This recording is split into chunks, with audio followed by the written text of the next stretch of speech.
place of being just as inconvenienced as she had decided that she would be. Yes. You see?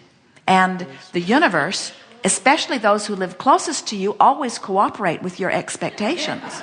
They do. They do.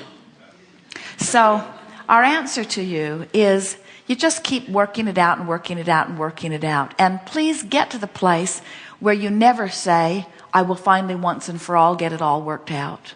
Please don't hold yourself to the standard that says, I must have only pleasant thoughts about all things and I will never have negative emotion again. Please don't put a happy face sticker on your gas gauge because you don't want to see an empty tank. In other words, let the indications serve you. And don't be unhappy about negative emotion. Just let it let you know where you've set into the stream, and then set forth a determination to at least go with the flow and try to feel as good as you can. And before you know it, you're going to feel so much freer and lighter about everything. When Esther looks at her life, she can hardly believe that she has ever a reason to ever complain about anything. In other words, when she looks at her life, it is unbelievably magnificent. And sometimes she embarrasses herself by finding some nitpicking thing that she's bothered about. And we say, don't be embarrassed about wanting improvement on all fronts all the time. Just don't hold anybody else responsible for it. You have the improvement factor within you, only within you. Yes. Good. I think we've addressed my needs. Thank you for teaching me to surf contrast. I am complete.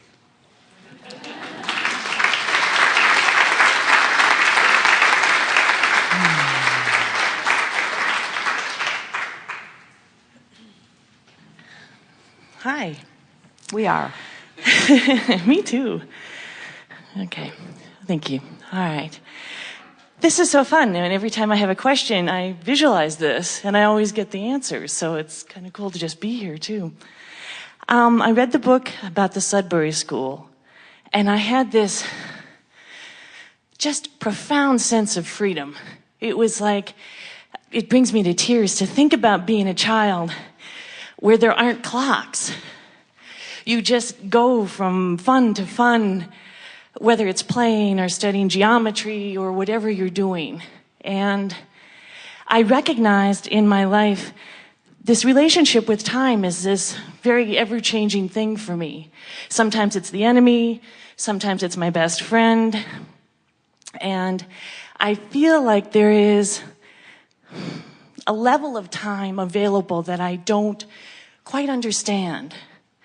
I had a project I'm working on the other night, and I was zoning, and I looked down and it's 3:00 in the morning, and it means nothing. And it's then 6:00 in the morning, and I'm starting to now notice a little bit of tired.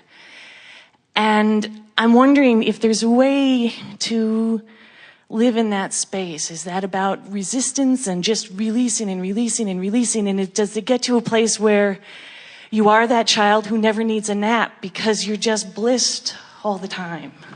Well, you've said so many important things, and you have asked and answered many of your questions yourself. But the most important thing that you have already acknowledged is that tiredness is about resistance. Because when you go with the flow, you're right, you can be carried endlessly. Yeah. The thing about time that we appreciate most, and you did too, it's the reason that you wanted so much to come forth into a time and space reality. Yes, there are limitations within time, as there are limitations within space. Mm-hmm. But the advantage of that is your ability to focus. So,